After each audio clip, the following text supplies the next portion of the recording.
Well, hello everyone, and welcome to the Real World Blockchain Podcast, where you can learn how your business will thrive thanks to the blockchain and Web3 in general. I am blessed to have my three partners in crime, three long haircuts, two beards, and four big IQs for your entertainment, ladies and gentlemen, and the technical or rainbow that we have in between those two genders. That's 2024. So, hi everyone. Hi guys. I hope you are in a good mood because I'm in a very good mood today. Oh my goodness, Yes. we have beautiful weather here. There's nothing better. Okay, I love good. That's great. So, today, just to start that lovely episode, I believe, Rebecca, you wanted to talk to us about Robinhood, the famous or infamous Robinhood, depending on how you look at it. And they apparently are famous again. So, please enlighten us, Rebecca. Yes, so Robinhood announced that they are purchasing UK-based crypto exchange Hmm. Bitstamp for 200 million. Doesn't that sound nice? So Bitstamp was established in 2011, and they currently trade over 85 different cryptos, including Bitcoin, Litecoin, USDC, USDT, and Ripple. And Robinhood has said that this is a move to expand its global reach and attract more institutional clients, institutional users. Hmm. Um, but I think something that I think is really, really interesting is that earlier this year we were talking about how Robinhood received a Wells notice from the SEC and how this could potentially really impact its crypto operations. So I'm wondering if this decision to kind of move forward with this purchase, which is supposed to be completed in the beginning of 2025, it's also a move to reduce its dependency on the US crypto market, Ah. especially because, as we know, the US crypto market currently is going through some regulatory challenges, to say the least. Also, yeah, so reading this, I was like, oh, it's kind of timely and really smart. It's not as if the European market wasn't also in regulatory turmoil, but it's not the same. So that's a way to mitigate risk. Mhm. What is striking me though is the $200 million seems not that huge for such a famous exchange. What do you think, Niles? I see you reacting. Well, like Bitstamp was around during Mount Gox. Hmm. This is one of the earliest exchanges in existence. And I think the move here, not financial advice, but Robinhood is getting some legitimacy Mhm. by having Bitstamp in their portfolio of companies that are now actually trading. Because I will say, like, I actually, based on what we talked about last time, full disclosure, I opened my account. I created one. Well, Um, yeah, I'm I got there. that. And like now this is something that makes me more comfortable, to be honest, with how the company is operating and actually doing trades. Well, the thing is, these guys at Bitstamp had many crypto products, Mhm. like not only tokens for payment, they had institutional lending and staking, and they Mhm. had many licenses. That's a healthy ecosystem. And yes, Bitstamp is something that all the old Bitcoin old timers will know. Uh, so that's some street cred here. Good move from Robin Hood, and I suppose that for $200 million, either there's something that we don't know, I wish I had $200 million. but if it's not that, well, for $200 million, that's a bargain. Mhm. I think so. I think Well, so because the volume and the amount of trust, which in the financial world, um, can't be quantified, but can be qualified, I suppose, or maybe it's qualified, not quantified. There's a lot. mm, I know Bitstamp. this is something that I trust. Robinhood has been on shaky ground with stopping trading Mm. on certain things. Sometimes it starts with GME. This is something where they're now bringing in to the United States market as a United States institution to say that they're actually going to play for crypto, even if they are under quote unquote like investigation. And that's something that I'm very interested in. Okay, Yeah. so all in all, this is a good strategy because it mitigates the risk, it improves profit, and that's a versatile strategy in the end. Zoe, Yeah, you wanted to add something, Zoe? Yeah, I was gonna just really reiterate that and reemphasize the emphasis on trust. Hmm. And so, I That's the think the basis of money, article. right? yeah, I think the article said it was 200 cash, which I think is, 200, sorry, $1 million in cash, which usually purchases like this are a combination of like cash and and my own some other, tokens. yes, exactly, your own tokens, your own stocks, however, a bunch of different things. So I think perhaps the fact that it's a 200 million cash offer kind of it's more it's worth more than potentially. Absolutely, yeah. um, I think you basically blew up my interrogation here. Yes, indeed. Because, dear listeners, we don't give investment advice. This is not the purpose of this podcast. But we give advice for the professionals who want to set foot in this industry. And one thing that every professional in the blockchain industry knows is that eventually, one day or another, you will be facing an offer where you are basically paid 30% in fiat currency or USDC and the rest in an unsellable token that some client will want you to convert if you can. So, and sometimes the If I token is could just actually worth reiterate, something. what we do is we advise you to subscribe Web3 Enabler. Yeah, We are Web3 not Enabler going doesn't have to a do token. That's an actual financial service. advice. We are not subscribing to life advice. There's nothing else here.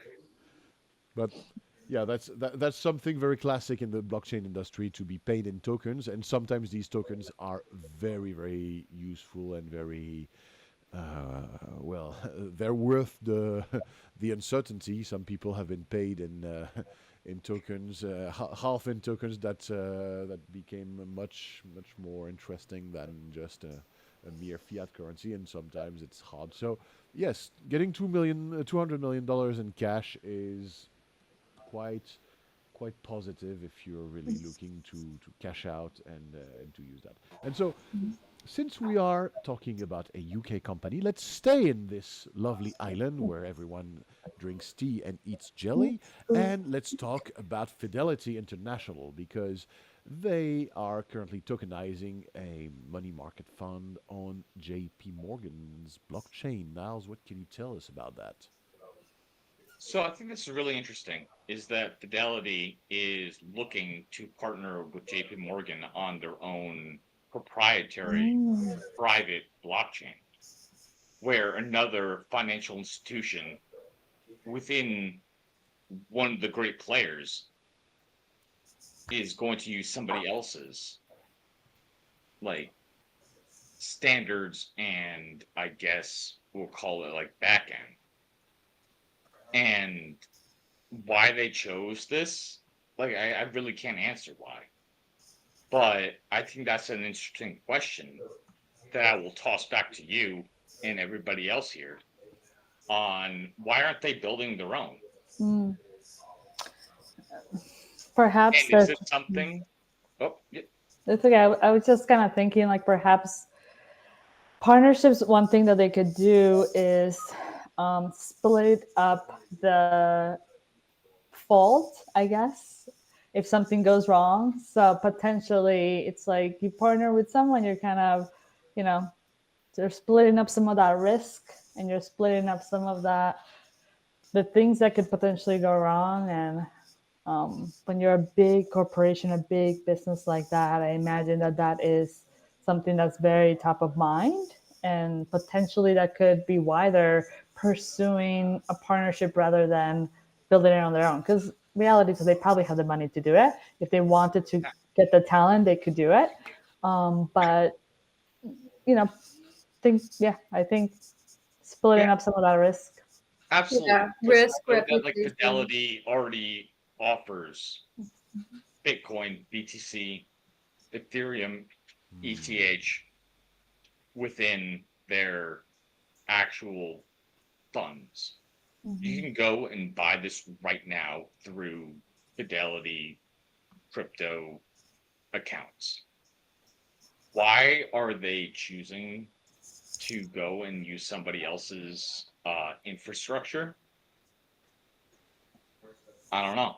Well, there might be a few reasons. First of all, there might be partnerships that have been signed that we don't know about. Sometimes you already have your product, but people want you to do the same thing, and they offer you a deal that you can't refuse. And also because then it gives you entries in other worlds, and that's not the first time. I mean, Yeah, Fidelity. I mean they're one of the biggest, right? Like everybody knows the name, and at Mm-hmm. the end of the day, trust is the biggest thing. I do Right. trust Fidelity. and also, They have launched like they launched an ETF Mhm. for Bitcoin. yeah, It is it's big. Yeah. it's big, and in March 2024 they also had a partnership with Signum, which is not Signum, Yeah, Sygnum. That's not a big bank, but that's a Swiss bank. yeah. And yeah, are you skeptical about that, Niles? Well, I just sort of questioned about that Huh. because like this is something where Fidelity has much more of a name recognition than Sigma. I know that in my prior experience working in the financial industry, there has been a chance for State Street, which is the largest custodial bank in the United States, to work with another company that would then custody the crypto. And after a while, that fell through. I'm not going to name the company, but that makes me concerned because, like, why is Fidelity or any of these large institutions not going to do it themselves? I believe that, like, we talked about regulation in the last couple episodes that allows for these banks to actually hold for themselves what is happening. Okay, you're right. I understand the skepticism then and the perplexity behind that. Okay, Rebecca, what do you think about that, or Zoe? Not sure. I think that's quite complex. Mm. We'll see what it leads to, and indeed, maybe that's also just a simple PR move to draw like from TradFi people. It could be interesting to draw the attention of the blockchain people, but um, let's face it, the blockchain industry has more to gain by drawing attention, you know, from the TradFi world than the other way around. Um, so why would they do that? Probably also for a PR move.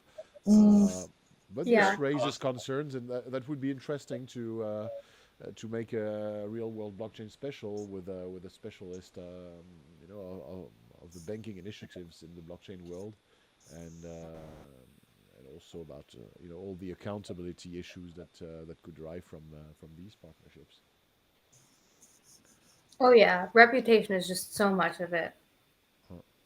Reputation, Yeah. accountability, trust. And like Zoe, you bring up a great point where the last, I mean, 4 years since the bull run, what people think about is like FTX, Mm-hmm. Celsius, collapses of centralized institutions that Yeah. have failed us that are related to crypto. Crypto is not the like what collapsed. Mm-hmm. It was these people that did traditional finance. Yeah. And now we're trying to work back to a basis of trust. Mm-hmm. Like that's all we want is just trust. And I don't think that like we can do anything unless we have that. Oh yeah, 100%. Yeah, with all the unknowns, you need that much. You need that much, and when there's a hit to that, when there's a blow, then it just it's not easy to recover, and unfortunately, it really is industry wide, and not for any good reason other than there are unknowns and these catastrophes happen. Mm-hmm. And the crypto world is still so young, right? Like they're in relative to our financial system or just everything else that we interact with, it is a baby. And so unfortunately, there's not a ton of history for it, and there's a lot of bad actors in the history. And you're naming some of the big ones, but there's also like plenty of NFT rug pulls and plenty of like exactly, and it's still happening. It's not we're not hearing about it as much, right? People have become more savvy, but Well, That's true. And like I, how I many have. like games have failed or anything like traditional has been a scam. Yeah, there are so many of them, so many little scams or borderline scammy projects. yes, I have an yes. anecdote about that, if you allow me. I think it was 18 months ago, I was at the Paris Blockchain Week, and I went there during the era of the NFT buzzwords. So many companies were investing in NFTs, and I came there, and there was this guy with a very strong Southern French accent, who was basically pointing an AK-47 at me, and I thought, "Oh, what is it?" And so the guy comes to me and told me, "Oh, big guy, what do you want? Do you want to buy a Kalashnikov?" So I was like, "Okay, what is that? Are you selling like airsoft guns?" No, no, no, I'm selling NFT Kalashnikovs. All right. So what does that mean? Well, we have this thing. We sell 3D models of NFT Kalashnikovs in the metaverse so that you can protect your virtual apartment in the metaverse. So we all know that the metaverse at the moment is really over promising is a euphemism, really, because like it's nothing like the Ready Player One movie that was promised. Mhm. It's more like a shitty version of Second Life that would have many bugs and that would make you desperate. But okay, plus NFTs. And so I told the guy, okay, but what does prevent me from downloading a 3D asset, a 3D mesh from your Kalashnikov and protecting my virtual apartment in the metaverse myself? So the guy bugged, looked at me blankly for a minute, and then he told me, yeah, but here you have an NFT showing that this is yours. And so I came to his booth and I asked the guy, okay, what's your business model? And the guy obviously was a bit pissed at my question, and he told me, dude, we don't care about the business model. The investors had so much FOMO, so much fear of missing the train, that they just gave us $8 Oh million. my dollars. We're god. we're set for the next 8 years. And the guy went away, back to his booth. And then I thought about my life priorities and about I thought to myself I would be richer if I had more integrity. So I basically started to drown my sorrow in the appetizers that were quite numerous at this event. I Paris have no blockchain. doubt. Like Gautier, I love that you're safe. That was not where I thought this was going.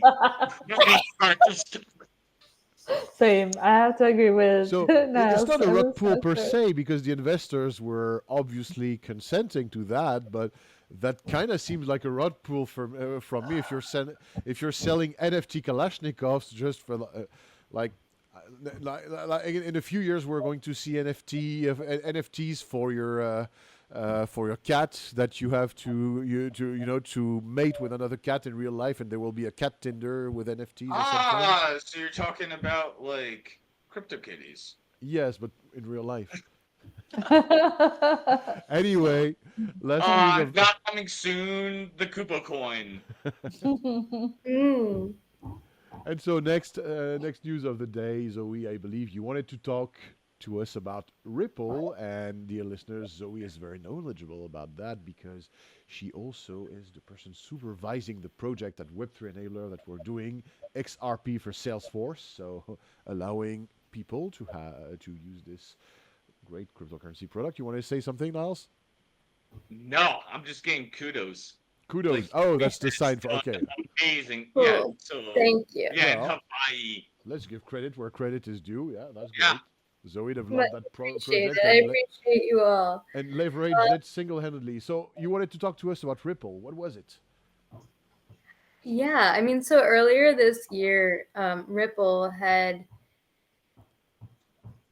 announced its plan to acquire Standard Custody and Trust Company, and which is an enterprise-grade regulatory custodian for digital assets. So obviously, this has great implications for trust, security, and compliance, and also usability in order to really drive home Ripple's goals for bringing blockchain to the real world and bridging it with traditional finance.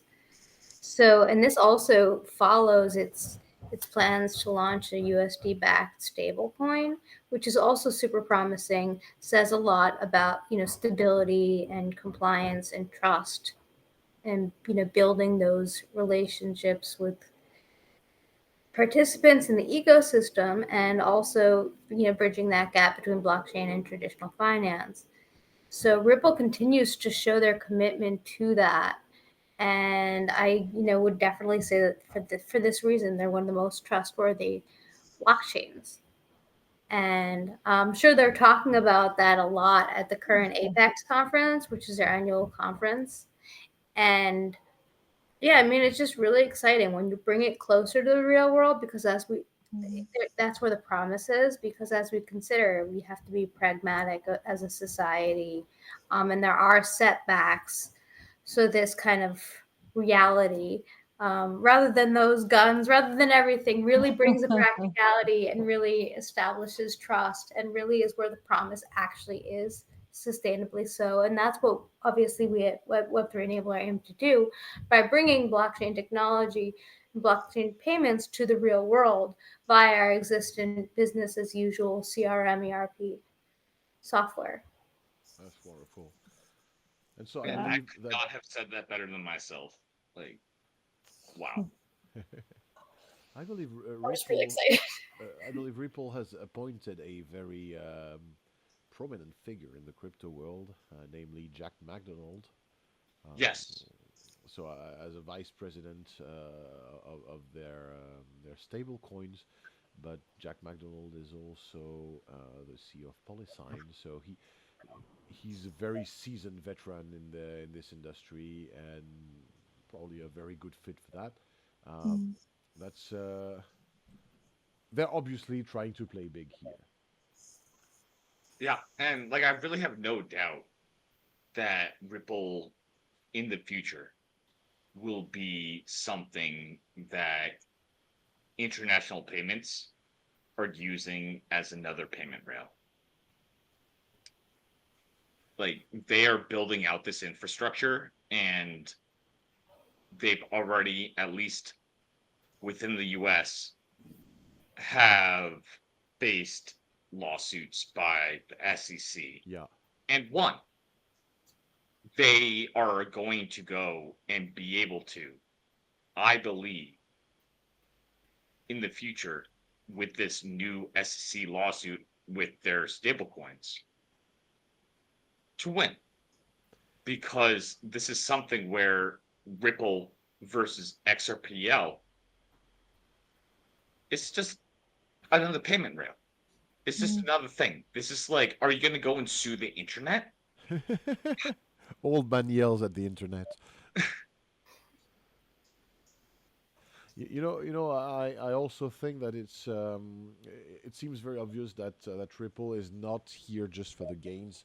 They're not just blindly buying other companies trying to make a profit. Let's buy that because we can, and it would be interesting to resell that. Hiring McDonald as an SVP of stablecoins, and at the same time as the CEO of Standard Custody.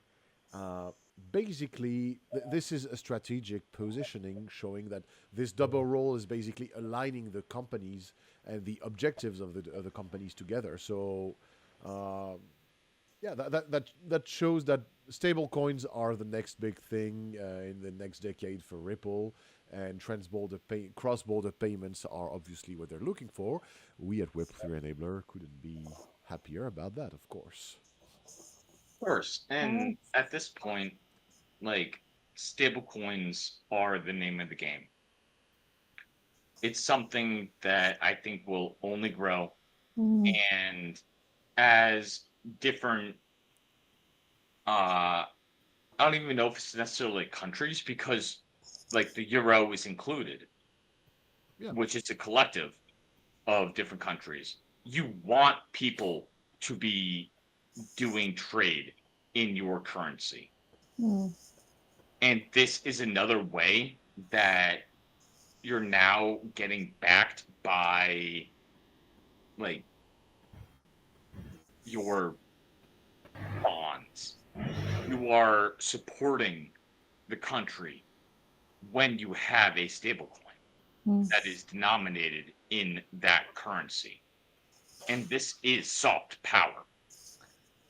There is no reason why the United States should be shutting down Tether or USDC if they really want to actually have the United States dollar as a world currency. Euro, same deal. Yeah, I mean, it also opens up opportunities for like third world countries, right? Or countries with currencies that are less stable. Like I remember a few years ago, Venezuela tried to put out a stable coin that was tied to the Yeah, the dollar. It was called Petro. like the Petro, Yeah, Petro we coin or talked whatever. about it in a real world Yeah. blockchain Yes. episode. Yes, exactly. And I mean, Venezuela has a myriad of issues, so it was not solely the fact that it was tied to the to the oil, but also it was like run by the country. So it came with a lot of baggage that people weren't willing to use. But I think the fact that that the country was willing to think about it and to try to implement it opened up people's mind to the possibilities that this was something that could be used. And it made Venezuelans more willing to try to find ways to use crypto in their daily transactions. And I mean, inflation is like probably 3,000% right now over there. So having access to a stable coin that's pegged to the dollar, that's pegged to the euro, to the pound, that's amazing for a country like Venezuela, whose own currency has failed them, right? Thank you, everyone, and thank you, Zoe, for this exciting news. And dear listeners, this was the Real World Blockchain Podcast with Gauthier, Niles, Zoe, and Rebecca, no matter in which order. This episode brought to you by Web3 Enabler, the first and only cryptocurrency payment solution on Salesforce. Thank you so much, everyone, and see you next week. Thank you.